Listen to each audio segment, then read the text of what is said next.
Salut à toutes, salut à tous, nous sommes sur le livre de règles de Magic Propagande. Enfin cette petite vidéo d'explication de règles. Voilà, il va y avoir plusieurs vidéos, il va y en avoir 3. Celle-ci c'est la plus courte. La vidéo que vous vous apprêtez à voir ici vous permet d'appréhender l'ensemble des mécaniques de Magic Propagande. On va tout lire, on va survoler tout le livre de règles. On va juste aller un peu plus vite que sur la grosse vidéo. Il y a une grosse vidéo d'1h40 sur le sujet. On va aller plus vite, on va aller plus à l'essentiel et on va faire moins d'exemples. La vidéo d'1h40 est plutôt dédiée à des joueurs et des joueuses qui n'ont pas l'habitude de lire des livres de règles un peu fournis et qui ont besoin d'être un peu plus accompagnés.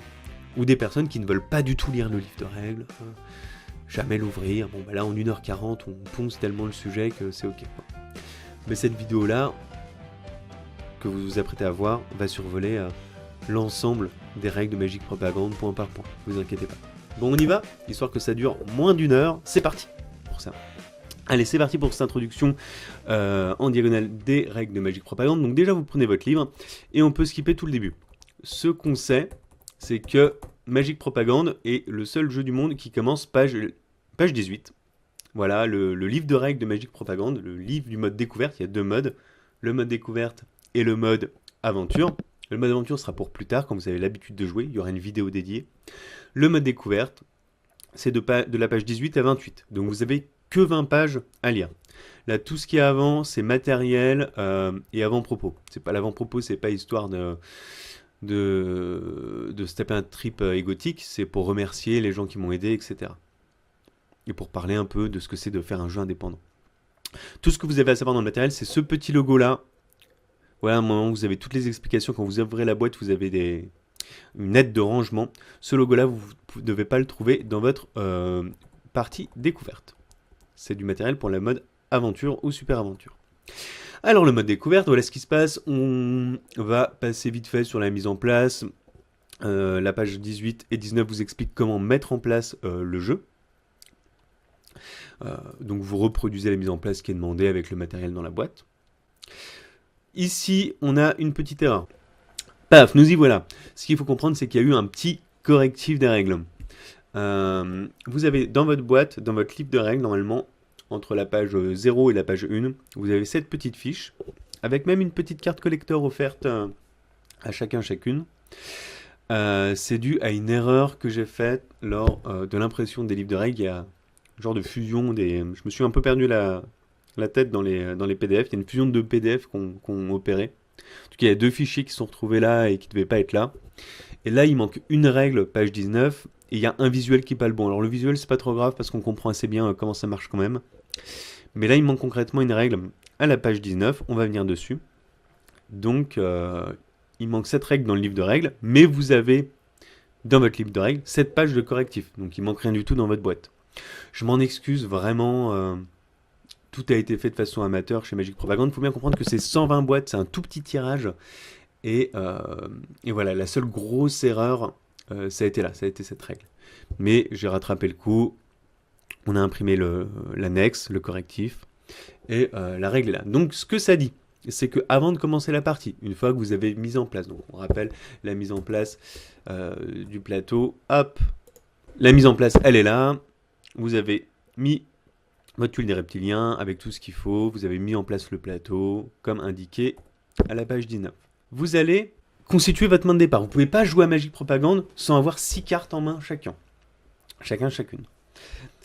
C'est un jeu où la chose la plus importante, c'est apprendre à gérer sa main de cartes. Donc vous commencez la partie avec des cartes.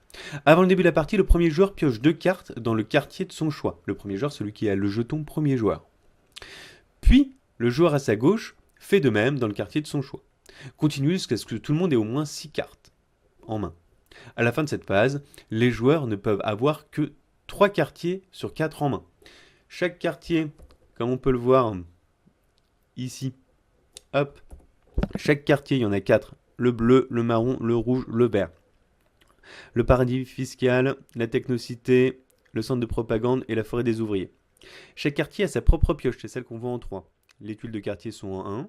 En 2, c'est les endroits où on pose des affiches de propagande dans les quartiers, c'est pas des cases, mais elles sont associées au quartier aussi. Les pioches sont également chacune associées au quartier, il y en a 4. Et ça, c'est des add-ons pour les 2 cas spécifiques qui sont là. On verra après. Donc chaque joueuse va piocher 2 cartes dans le quartier de son choix, dans une seule pioche. Et donc comme il va faire ça 3 fois, il y aura bien un des 4 quartiers qu'il n'aura pas en main. C'est normal. Hop. À la fin de cette phase, les joueurs ne peuvent avoir que 3 quartiers sur 4 en main, car ils auront choisi 3 fois un quartier, avec 2 cartes à chaque fois. Donc voilà, vous êtes en place. Voilà, on a été un peu vite sur cette introduction parce que c'est pas ce qui est compliqué à comprendre. Je pense que c'est surtout les règles pendant la partie sur lesquelles on va s'attarder. Vous avez fait votre mise en place, vous avez votre plateau, vous n'avez pas de picto du mode aventure. Vous avez chacune 6 cartes en main. Votre pion joueur est posé sur le centre de rééducation, comme écrit ici. Et la partie peut commencer. Et la partie va se diviser en 3 phases. Alors ça, c'est un récap des ressources. Voilà, vous donnez, voilà, à chaque fois, c'est écrit avec combien de ressources vous commencez la partie. Donc 4 télé, 4 d'or, 5 de civisme et 0 de bad buzz. Là, c'est un récap un peu de ce à quoi peuvent servir les ressources, même si en fait, ça sera détaillé plus loin dans la phase de revenu. Les ressources, c'est des choses qu'on dépense. Il faut bien comprendre qu'elles sont toutes à double tranchant, mais ça, vous le verrez in-game. Voilà. Nous, dans cette vidéo, on est surtout là pour ça, pour expliquer le dur, comment se passe la partie. La partie est divisée en 3 phases. Donc, on a le tour des joueurs, la phase de revenu et la phase de Merlin.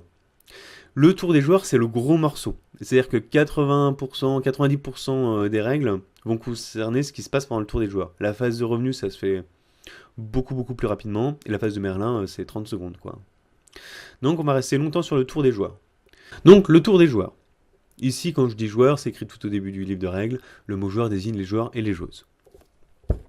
Il est divisé en 3 parties. Déplacement ou grève, effet de la case, pioche. Sachant qu'il y a une autre partie, c'est jouer des cartes n'importe quand pendant votre tour. C'est-à-dire qu'on peut jouer des cartes, se déplacer, jouer des cartes, effet de la case, jouer des cartes, pioche. Par contre, une fois qu'on a pioché, c'est la fin de notre tour, c'est terminado. C'est au prochain joueur de jouer. On va pas jouer notre tour de joueur, puis faire notre phase de revenu, puis après faire une phase de Merlin, puis ensuite l'autre joueur va faire la même chose. C'est pas comme ça que ça marche, c'est tous les joueurs font leur tour des joueurs, puis tous les joueurs font leur phase de revenu, et ensuite il y a une phase de Merlin. Ça se fait comme ça. Donc, dans Magic Propagande, on va jouer des cartes. On a 6 cartes en main qui viennent de 4 pioches différentes. Chaque pioche a un petit saut de quartier, on voit ici. Notez que chaque carte possède un saut, le saut de son quartier. Il y en a 4 différents. On va trouver ça recto et verso. Je vais prendre des cartes avec moi. Vous voyez, on trouve le pictogramme recto et le pictogramme verso. Donc, chaque quartier a son propre pictogramme et les cartes qu'on a en main vont être utilisées soit pour leurs effets principaux, on l'a là, le visuel. En 5, ça c'est l'effet principal.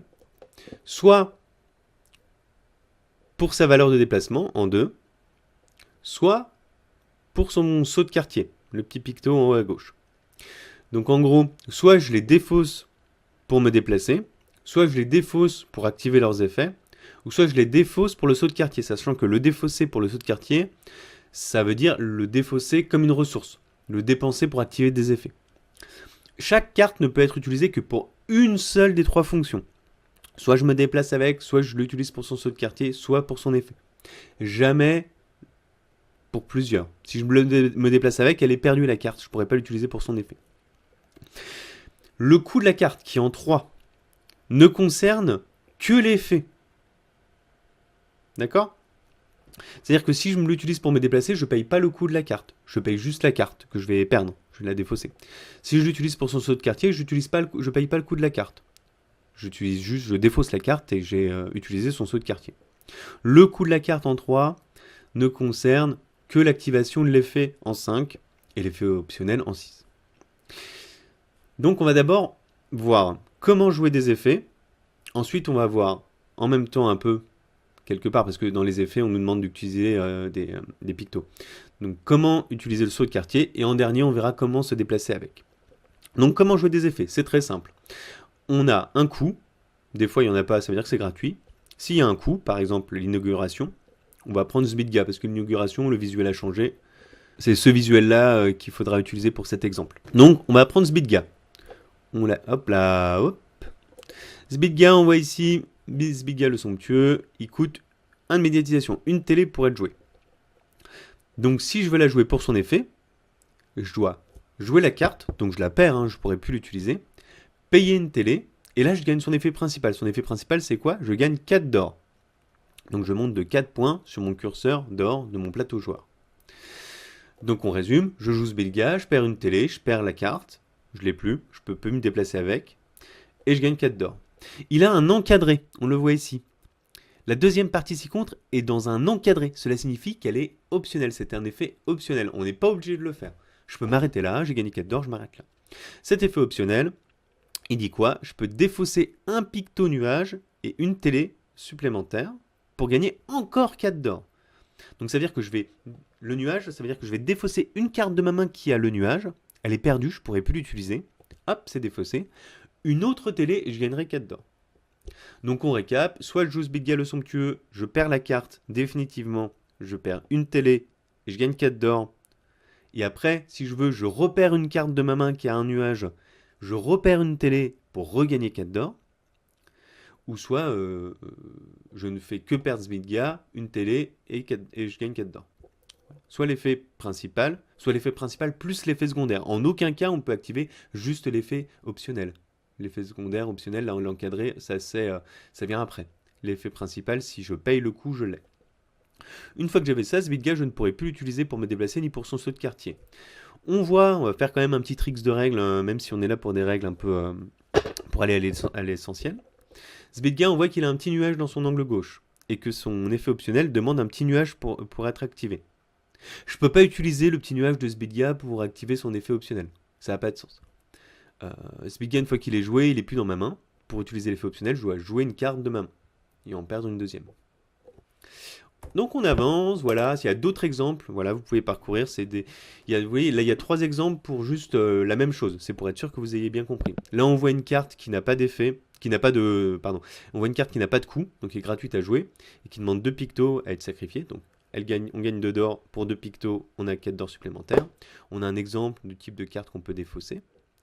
Ici, c'est pour montrer que des fois les effets optionnels peuvent être activés plusieurs fois. Là il y a un petit 2 entre les flèches. Ça veut dire qu'on peut jouer l'effet optionnel, on peut le boucler 2 fois. Hop, on avance. Les cartes agressives, ce qui est important à comprendre, il y a 2 choses. Les pictos avec une main rouge, c'est des pictos qui veulent dire voler une ressource. Vous voyez, s'il y a une télé toute seule, c'est gagner une télé. Une télé avec une main rouge, c'est voler une télé. Dans ces cartes agressives, qui sont les cartes de la forêt des ouvriers, comprenez bien que dans Magic Propagande, il y a 4 pioches. Il y a le paradis fiscal, où c'est des cartes pour gagner des ressources plus facilement. Il y a la technocité, où c'est des cartes de support, pour se défendre, pour interagir avec les autres, ou pour combiner des cartes entre elles. Il y a le centre de propagande magique, qui est la pioche pour gagner des militants. Et il y a la forêt des ouvriers, qui sont les cartes comme celle-ci, qui sont que des cartes agressives, que des cartes d'interaction. Donc quand on joue une carte agressive de la forêt des ouvriers, il y a toujours ces liserés rouges là qu'on voit. Donc là on voit, bon voilà, on vole une ressource. Pour aucun coup, on peut voler une télévision, et son effet optionnel, on le regarde après. Mais c'était pas tout, vous pouvez voir cet étrange pictogramme. C'est un bad buzz et 2 bad buzz, mais ils sont sur fond rouge, c'est ça qui est important. Ils sont sur fond rouge. À chaque fois que vous jouez une carte agressive contre un joueur, les pictogrammes qui sont sur fond rouge, enfin les bad buzz qui sont sur fond rouge, c'est le niveau de bad buzz que vous allez offrir à votre adversaire. Je m'explique. Magic Propagande, c'est un jeu de tactique et d'opportunisme, qui est assez long, ça peut durer 1h30, 1h45. Si vous agressez un joueur sur un gros jeu, et que vous lui prenez des ressources gratuitement, ça peut être frustrant, parce que c'est long quand même. L'idée, c'est qu'à chaque fois que vous vous faites agresser, vous recevez une forme de compensation. Donc à chaque fois qu'un joueur ou une joueuse vous agresse avec une carte de la forêt des ouvriers, vous allez gagner la quantité de bad buzz indiquée dans la zone rouge. D'accord ? Par exemple, je joue la malédiction burn-out contre vous. Déjà, je paye rien. Je gagne une télé, vous en perdez une, parce que je voulais voler. Je peux m'arrêter là. L'effet optionnel, je ne suis pas obligé de le faire. Si je m'arrête là, vous avez perdu une télé, mais vous gagnez un bad buzz. Donc ça veut dire que sur votre jauge de bad buzz, vous allez monter d'un cran. On va voir comment ça marche après. L'effet optionnel, si je le fais, l'effet optionnel dit quoi? Défausser un pictogramme et 2 d'or pour voler 2 télévisions, auquel cas je vous vole 2 télévisions supplémentaires. Mais on voit que dans cet encadré, il y a aussi un fond rouge avec 2 bad buzz, donc ça vous fait gagner 2 bad buzz supplémentaires. Donc ça vous fait 3 au total. On récap, si je joue la carte, je peux la jouer gratuitement. Malédiction Burnout, je vous vole une télé, vous gagnez un bad buzz. Si j'active son effet optionnel, je vais vous voler 2 télés supplémentaires, mais vous allez gagner 2 bad buzz supplémentaires. Comment ça marche le bad buzz? C'est votre jauge en dessous de votre plateau de propamage. Voilà à quoi ressemble un plateau de propamage. Donc la jauge de bad buzz est juste en dessous. Et on voit qu'il y a des ressources. À chaque fois que vous allez passer sur ces ressources en gagnant du bad buzz, vous allez les gagner. Par exemple, là, si j'aurais joué Malédiction Burnout, avec tous ces effets optionnels, ça fait 3 bad buzz. Imaginons que vous êtes à 0. 0, 1, 2, 3. Sur le schéma, ça fait ça. 0, 1, 2, 3. Vous êtes passé sur une télévision. Donc même si je vous en ai volé 3, vous allez en récupérer une. Ici, on peut gagner de l'or. Hein, on voit qu'il y a plusieurs ressources sur la jauge. Il y a de l'or à la fin. Ici, on peut gagner de l'or. Ici, on peut gagner des militants. Ici, on va perdre du civisme. C'est pas une bonne chose. Et il y a 2 petites cases Merlin. Les petites cases Merlin permettent de gagner des cartes Merlin, sur lesquelles on va revenir plus tard. Quand vous passez avec votre jauge de bad buzz sur des cartes Merlin, vous pouvez défausser une carte de votre main, celle que vous voulez. Si vous n'en avez pas en main, vous ne pouvez pas le faire. Mais si vous avez des cartes en main, vous pouvez en défausser une. Et en échange, vous allez piocher une carte Merlin. Ça, c'est les cartes Merlin et elles ont ce dos. Tac.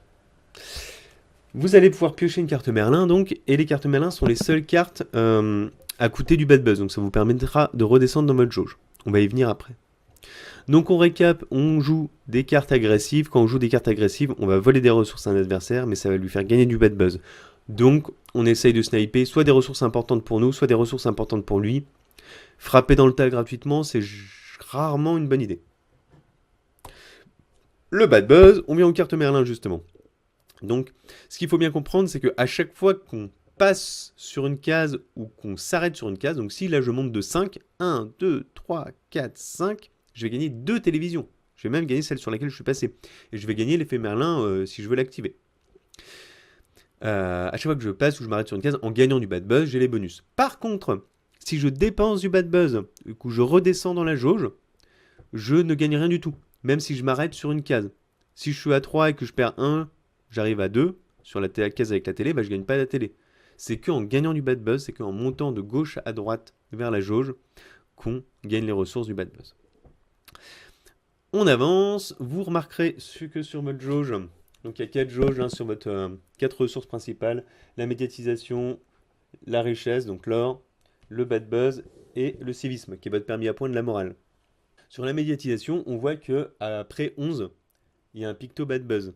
Ce qui veut dire que quand vous devez gagner 1 de médiatisation et que vous êtes à 11, bah vous ne le faites pas en fait, vous gagnez 1 de bad buzz à la place.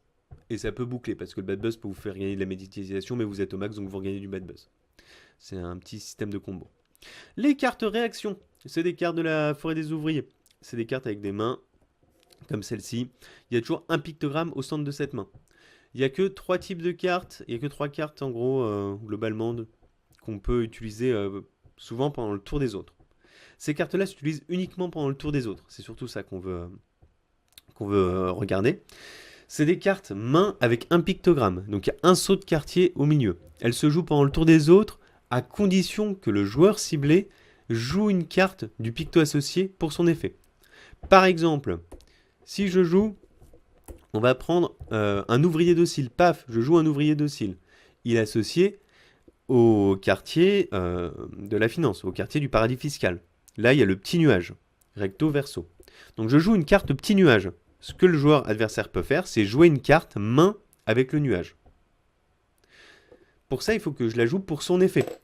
Si je joue l'ouvrier docile pour me déplacer ou si je le sacrifie pour son picto, ça ne marche pas. Mais si je joue l'ouvrier docile pour gagner 2 d'or, alors là, paf, je peux me prendre une petite main nuage. La petite main nuage n'arrête pas mon effet. C'est une petite erreur de ma part, le picto n'est pas parfaitement fait. La petite main nuage veut dire, hop, une fois que tu auras fini de gagner tes 2 d'or, une fois que tu auras fini d'activer les effets de ta carte, je vais activer les effets de la mienne. Et les effets de la mienne, c'est te voler des ressources. C'est toujours te voler des ressources. Voilà. Donc, Ça, c'est des cartes réactions. Il y en a 4, 4 corrigans, et ils se jouent pendant le tour des autres, en réaction des cartes qui vont jouer eux-mêmes. Se déplacer. Alors dans Magic Propagande, on se déplace sur le plateau en montant ou en descendant. Il y a toujours un picto, hop là, en haut à droite. Et par exemple, monter de un étage.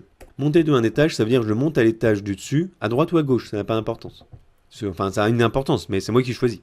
Si je suis tout en haut et que je veux monter, bah je peux. Ça boucle en fait. Le plateau, le bas et le haut sont reliés. Donc si je monte et que je suis dans le quartier du haut, hop, j'arrive dans le quartier du bas. Descendre de 2, ça ne veut pas dire descendre jusqu'à 2. C'est descendre de 2 piles. Donc si je suis à la Technocité, je vais arriver à la Forêt des Ouvriers. Il y a un mode de déplacement par pioche. On voit 1, 2, 3 et 4 avec les rails. Il y a des rails. Le mode de déplacement des cartes de la Forêt des Ouvriers est un peu différent des autres modes de déplacement. Comme c'est une classe sociale différente, elle fonctionne différemment. Les ouvriers n'ont pas l'argent pour se payer des balais, donc ils prennent les transports en commun.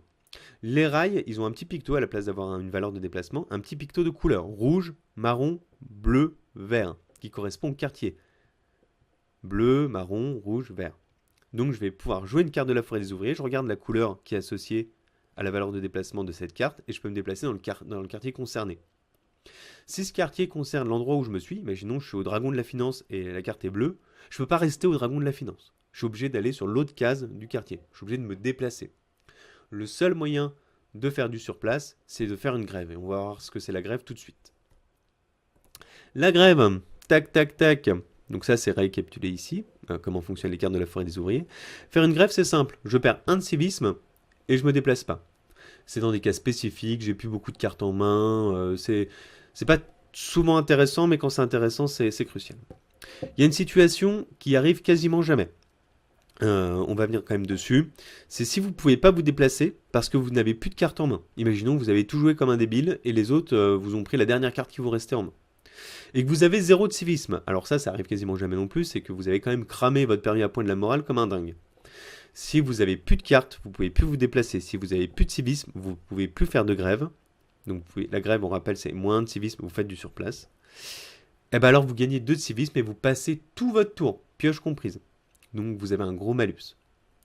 La défausse, on ne revient pas dessus, vous mettez les cartes que vous défaussez dans une pile qui c'est la défausse. Et quand la pioche est terminée, bah vous reconstituez la pioche avec la défausse.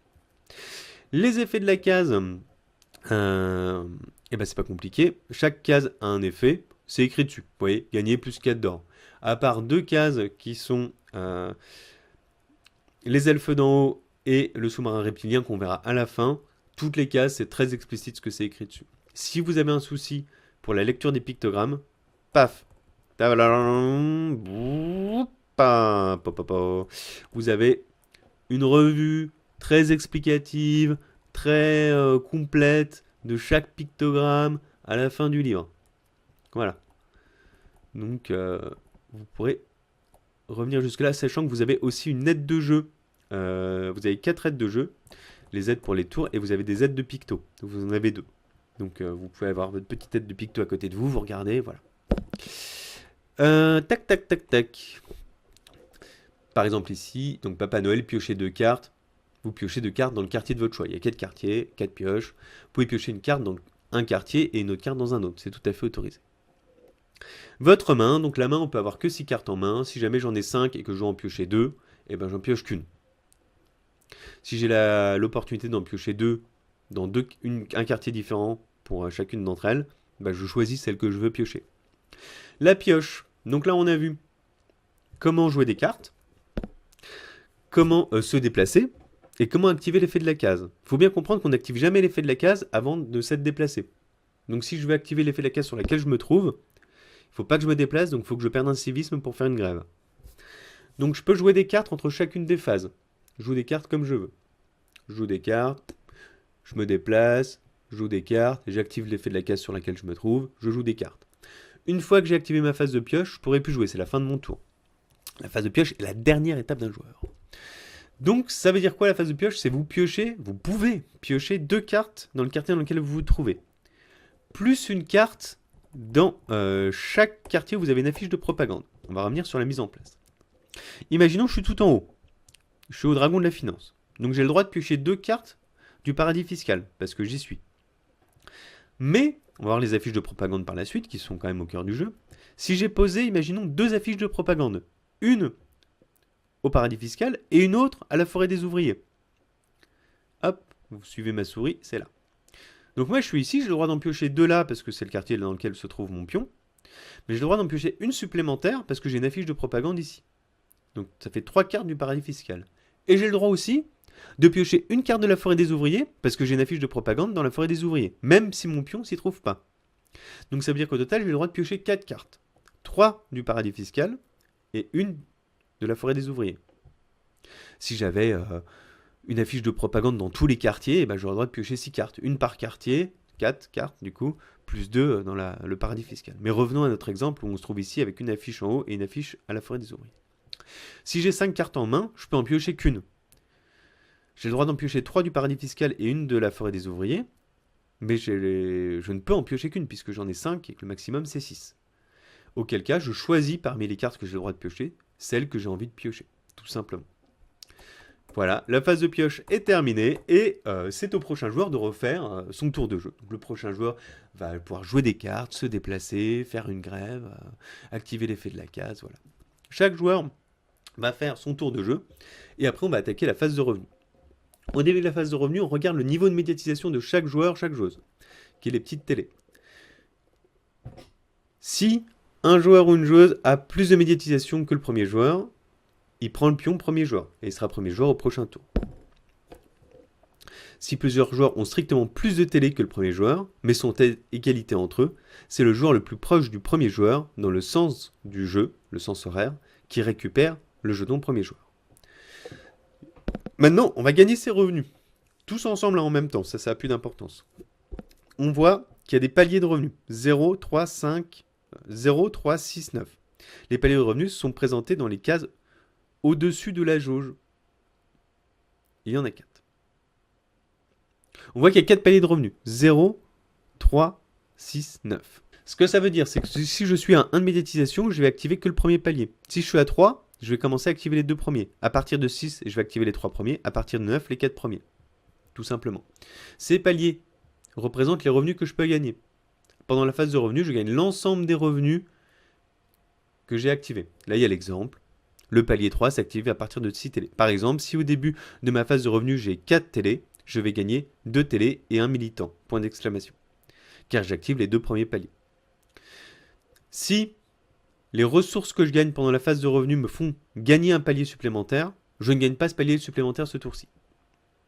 Donc chacun touche ses revenus et on passe à la phase de Merlin. La phase de Merlin, c'est très rapide. Merlin, vous l'avez placé en début de partie sur le dragon de la finance. C'est une petite tuile qui se trouve dans votre sac coloré de pions. Vous le posez là, il remplace l'effet de la case sur laquelle il se trouve. Il va avancer d'une case à chaque phase de Merlin. Hop, hop, quand il arrive au bout, la partie est terminée. Dès qu'il arrive à la dernière case, la partie est terminée. On ne joue pas un dernier tour. Dès qu'il touche la dernière case, c'est terminé. Si c'est votre première partie, vous pouvez directement mettre Merlin, paf, sur la case du dessous. Parce que si c'est votre première partie, ça va être un peu plus long que d'habitude, et on peut skipper 2 tours, et faire une partie de 5 tours au lieu de 7. C'est tout aussi intéressant. De toute façon, Magic Propagande est un jeu axé sur la rejouabilité, c'est-à-dire que l'intention du jeu, c'est l'épiphanie. C'est ce sentiment de se dire « Ah ouais, en fait, on peut faire comme ça. Ah, mais la prochaine fois, je ferai machin. Ah, mais j'avais pas vu que sur le dos des cartes, ceci. Ah, mais voilà. » C'est un jeu, surtout, c'est pour ça qu'il y a le mode aventure, c'est un jeu qui est fait pour être redécouvert en permanence. Donc, vous inquiétez pas, pendant toutes vos parties, vous allez de toute façon avoir ce sentiment de « Ah oui, je ferai différemment la prochaine fois. » La première, encore plus, mais la première sera plus longue, parce qu'on appréhende les règles, donc il vaut mieux faire 2 tours de moins. Donc à chaque phase de Merlin, le joueur avance le pion Merlin d'une case. Ce qu'il faut comprendre avec le pion Merlin, c'est qu'en dehors du fait qu'il met fin à la partie, il modifie l'effet de la case sur laquelle il se trouve. Il fait gagner 2 bad buzz au joueur ou à la joueuse qui se trouve dessus, et il propose une activation de l'effet Merlin, qui dit échanger une carte de votre main contre une carte Merlin. Ça c'est un effet optionnel, on n'est pas obligé de le faire. Voilà pour la phase Merlin. Une fois que c'est fait, vous recommencez. Vous avez fini le tour 1, tour des joueurs, phase de revenus, et la phase de Merlin. Bon bah vous voyez, c'est pas si compliqué. On voit le bout, ce qui nous manque en fait ici pour l'instant, c'est les deux cas spécifiques et le score. Comment on pose des affiches de propagande, comment on gagne la partie. On va voir ça tout de suite. On va commencer par voir comment on gagne. Vous avez tous un board de militants que je vais chercher. Militants par quartier. Donc, vous voyez qu'il y a 4 étages. Tac, on peut revoir ici. Il y a 4 étages. Ça correspond aux 4 étages de Magicville. Il y a 4 quartiers. Dans chaque quartier, il y a une couleur. Bleu, marron, rouge, vert. Pour les daltoniens, on a mis des petits pictogrammes pour symboliser ces couleurs. Rond, hexagone, carré, triangle. Je vais gagner des militants en jouant des cartes de la propagande, du quartier de la propagande magique, qui sont des cartes, voilà, on a déjà vu comment on jouait des cartes. Si je veux gagner des militants blancs, c'est le militant blanc, point d'exclamation, comme expliqué dans la page des pictogrammes. C'est un picto qui veut dire un militant de la couleur du quartier dans lequel vous vous trouvez. Par exemple, si vous êtes dans le quartier du paradis fiscal, qui est bleu, vous gagnerez ce logo militant blanc, voudra dire des militants bleus. Si vous êtes dans le centre de propagande magique, qui est rouge, ce logo blanc voudra dire des militants rouges. Et quand vous jouez des cartes où la couleur est spécifiée, comme ici 2 pictos contre 2 marrons, vous gagnez 2 militants marrons du coup, puisque c'est indiqué des marrons. Donc vous allez gagner des militants en jouant des cartes de la centre de propagande magique, et vous allez les stocker, paf, sur votre jauge de militants. Ces militants, c'est des ressources comme les autres, d'une certaine manière. Vous allez pouvoir les dépenser pour poser des affiches de propagande. Chaque joueur possède une réserve de 5 affiches de propagande correspondant à sa couleur.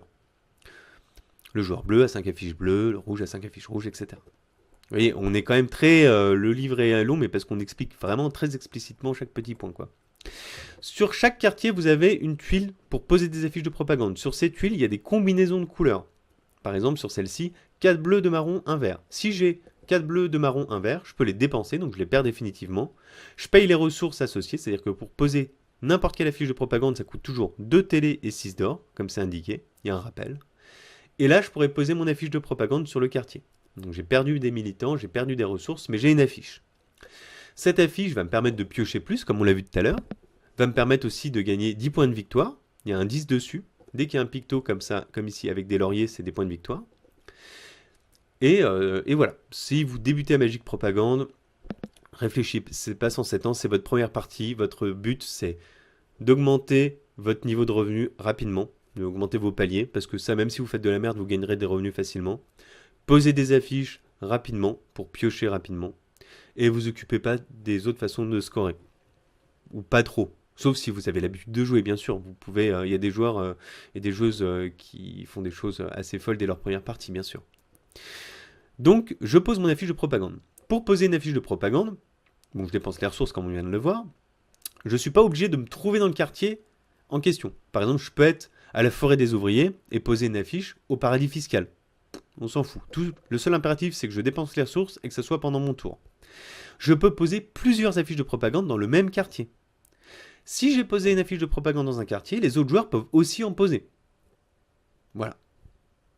Tout est dit pour les affiches de propagande. Maintenant, quand est-ce qu'on gagne? Comment est-ce qu'on gagne? À la fin de la partie, on va compter les points de victoire. Et les affiches de propagande font 10 points de victoire. Mais il y a d'autres façons de balancer... Mais il y a d'autres façons d'avoir une victoire électorale. Alors, la majorité militante. C'est un point où on maîtrise moins que les affiches, parce que les affiches, c'est toujours 10 points. Et qui désavantage un peu le premier joueur en fin de partie. La majorité militante, c'est vous regardez quel joueur, quelle joueuse à la fin de la partie a plus d'influence dans chaque quartier. Le joueur qui a le plus d'influence dans le quartier bleu va gagner 3 points. Et le deuxième gagnera que 1 point. Et on refait pareil pour le marron, pour le rouge et pour le vert. Faites le décompte quartier par quartier avant de commencer à compter les points. Il suffit de comparer le nombre de militants de chaque joueur sur la piste correspondante. Si les joueurs au-dessus là, si les joueurs sont ex aequo, 2 ou plus, même si tous les joueurs sont ex aequo, ils sont considérés comme premier ou deuxième tous les deux et gagnent la même récompense. Si 3 joueurs sont premiers, 3 joueurs sont premiers, ils gagneront tous les 3 points. Et si l'autre joueur est dernier, il gagnera que 1 point. Les cartes Merlin maintenant. Alors les cartes Merlin, si vous en avez en fin de partie dans votre main, ça fait 2 points de victoire. Notez bien qu'il y a des rappels, de toute façon. Là sur votre piste, il y a le rappel du système de score de la piste. Les cartes Merlin, il y a le rappel aussi, il y a les points de victoire qui sont dessus. L'idée, c'est que si on vous tape dessus en fin de partie, bah, vous avez quand même une compensation, même si vous ne pouvez plus jouer. Vous pouvez gagner des points de victoire. Donc en fin de partie, les cartes Merlin, et vous pouvez aller chercher des cartes Merlin en fin de partie, ça peut être intéressant, ça peut faire la différence. Vous permettent de remporter des points de victoire. C'est un peu le saut de l'ancien Présimage. Le niveau de richesse, donc on a vu qu'il y avait des paliers de médiatisation qui activaient vos revenus. C'est 0, 3, 6, 9. Considérez ça comme premier palier, deuxième palier, troisième palier, quatrième palier. C'est écrit là. C'est votre niveau de médiatisation. À 0, vous êtes au niveau de médiatisation 1. À 6, vous êtes au niveau de médiatisation 3. Et bien on a pareil pour la richesse. Pour l'or. L'or, il y a 4 paliers. 0, bah vous avez toujours 0 de toute façon, vous avez toujours au moins le premier palier. 10, 20, 30, et ils sont là les niveaux. Et vous allez multiplier vos niveaux de richesse par vos niveaux de médiatisation. Par exemple, si je suis à 6 de médiatisation, je suis au niveau 3, et si je suis à plus de 30, je suis à 38 d'or, par exemple, je suis au niveau 4, 3 x 4, 12, ça fait 12 points supplémentaires. On peut gagner jusqu'à 16. Si on est au niveau 4 dans les deux, 4 x 4, 16. Et le minimum qu'on va gagner, c'est 1. Si on est au 1 et qu'on n'a pas d'or quasiment, ça va faire 1 x 1, 1. Si vous gagnez 1, c'est vraiment que vous avez mal joué. Après, le niveau de richesse max, il n'est pas toujours évident à aller chercher, ça se priorise. Et maintenant, on a le niveau de civisme. Le niveau de civisme, c'est votre premier point de la morale. Chaque niveau, en fonction de votre niveau de ressources, est rattaché à un nombre de points. Moins vous en avez, c'est exponentiellement destructeur, quoi. Ça commence à 10 points de victoire, ça finit à moins 5. À vous de vous débrouiller pour remonter dans votre jauge de civisme. Descendre, ça peut être souvent intéressant, mais il ne faut pas oublier de remonter. Donc, on récapitule les affiches de propagande, la majorité militante, les cartes Merlin, le niveau de richesse, le niveau de civisme. Il y aura aussi les améliorations de revenus, mais elles font juste un tout petit point de victoire. L'idée avec ce système un peu complexe, c'est que les affiches de propagande vont donner un indicateur un peu. Vous allez regarder les affiches de propagande des joueurs et des joueuses. Vous allez regarder les ressources, etc. des joueuses, et vous allez, au feeling, sentir quelles sont les joueuses en tête. Mais on peut se tromper. Il peut y avoir des retournements de situation, et c'est pas si évident de définir qui est en tête. Et enfin, si vous voyez qui est en tête, c'est pas définir à quel point cette personne est en tête. L'idée ici, c'est de retranscrire des sensations électorales. C'est un jeu électoral. Dans une élection, on n'est jamais trop sûr. Il y a des sondages. Il y a beaucoup de choses qui se passent. Donc l'idée, c'était de retranscrire un peu cette ambiance-là, avec des rebondissements, des subjectivités, des ressentis. Bref, les améliorations de revenus rapportent un point de victoire. Et on va voir comment ça fonctionne. Là, vous avez la conclusion du score. Voilà, là, vous avez petit ami qui vous félicite d'arriver presque au bout. On n'a plus que 2-3 pages. Les cases spéciales, c'est important. Les elfes d'en haut. C'est une case qui vous permet d'avoir accès à ces cartes-là. Quand je vais voir les elfes d'en haut, je vais pouvoir prendre une des 4 cartes du conseil d'en haut. Chacune de ces cartes est rattachée à un pictogramme, comme on le voit en bas à droite. Quand j'ai une carte des elfes d'en haut avec moi, imaginons que j'ai le nuage, et qu'on me demande, en jouant une autre carte, de sacrifier un nuage, j'ai pas besoin de le faire, c'est une perma-ressource. À chaque fois qu'on me demande de sacrifier un nuage, si j'ai le conseil d'en haut nuage, j'ai pas besoin de le faire. À chaque fois que je joue une carte avec ce picto-là veut dire 2 d'or par couronne, et pas 2 d'or ou une couronne. Le OU dans Magie Propagande est symbolisé par la lettre O et U rattachée, ça fait OU. Donc 2 d'or par couronne. Si j'ai mon conseiller nuage, ça fait une couronne. Ils sont symbolisés par des couronnes. Ça fait 2 d'or. Si j'ai les 4, ça fera 8. Si j'ai 0, si j'en ai pas, ça fera 0. Et quand la couronne est isolée comme ça veut dire l'effet de la case couronne. Donc aller chercher un nouveau conseiller. Il se peut que tous les conseillers soient pris quand j'arrive. Ou il se peut que ceux qui m'intéressent soient pris en tout cas. Imaginons, moi j'ai pris le conseiller couronne, le conseiller d'en haut avec le nuage. Et l'autre joueur, quand il arrive sur la case, il a le choix. Soit il prend un des 3 pictos qui est disponible, soit, comme indiqué tout en bas de la carte, pour 2 d'or, il peut me voler le mien. Et je gagnerai un bad buzz en échange. Voilà. Donc on récap, je vais sur les caches, je peux prendre un conseiller gratos qui est une perma-ressource. Des cartes jouent avec le nombre de conseillers que j'ai. et on peut me la voler en allant sur cette case. Quand on va sur la case, on en prend un gratos ou on vole à un autre joueur, mais on ne peut pas faire les deux. La deuxième case spéciale, oui, là ça explique, hein, du coup, j'ai le picto rouage, donc j'ai plus besoin de dépenser les rouages. Vous pensez bien à les mettre dans le bon sens, hein, parce que leur verso, c'est le mode de jeu aventure Queen Kong.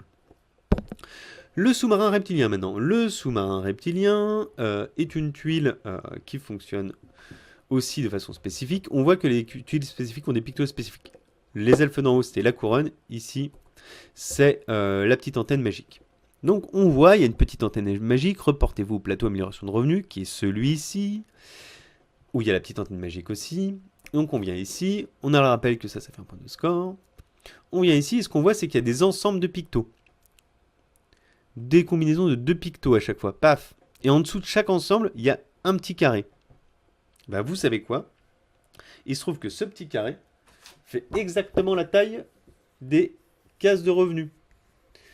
Donc quand vous arrivez ici, vous pouvez changer 2 pictogrammes, par exemple un nuage et un rouage, contre un petit carré qui va venir recouvrir l'ancien revenu. Et ça modifiera votre système de score. Votre système de revenus, pardon. Donc voilà à quoi sert le sous-marin reptilien. Vous venez, pour 2 pictogrammes, vous achetez une amélioration de revenus qui sera remplacée. Hein. Vous avez une petite pioche d'amélioration, vous remplacez à chaque fois. Et voilà. Il y a également des cases qui jouent avec les améliorations de revenus de la même manière que l'on peut jouer avec le conseil d'en haut, sauf qu'elles elles peuvent être assez violentes. Et voilà. Fin du livre de règles. On a passé combien de temps? Une petite demi-heure? Un peu plus d'une demi-heure. Hein. Donc vous avez tout pour jouer à Magic Propagande maintenant. On a vu tout ce qu'il y avait à faire pour jouer au mode découverte. Je vous souhaite une belle partie. Amusez-vous bien. L'autre vidéo plus longue, il y a une vidéo d'1h40. C'est la même chose que celle-ci. Mais en plus détaillé. C'est-à-dire que pour chaque petite chose qu'on vient d'expliquer là, on fait plusieurs mises en situation, on prend vraiment le temps d'expliquer en détail pour que des joueuses qui n'aient pas le temps, pas l'habitude ou pas le temps, enfin plutôt pas l'habitude, des joueuses qui n'aient pas l'habitude de lire des livres de règles un peu complexes puissent être pris par la main. C'est-à-dire que la vidéo d'1h40 est plus longue à regarder que de lire le livre de règles. Allez, des bisous, tchuss! C'est de la magie, c'est la magie, c'est la magie, c'est la magie, c'est la magie, c'est la magie, c'est la magie, c'est la magie, c'est la magie, c'est la magie, c'est la magie, c'est la magie, c'est la magie, c'est la magie, c'est la magie, c'est la magie. C'est la magique propagande, c'est la magique propagande. C'est la magique propagande, c'est la magique propagande. C'est la magique propagande, c'est la magique propagande. C'est la magique propagande. C'est la magique, la magique propagande. C'est la magique propagande, c'est la magique. C'est la magique propagande. C'est la magic. What do you say? C'est la magique propagande. C'est la magique propagande.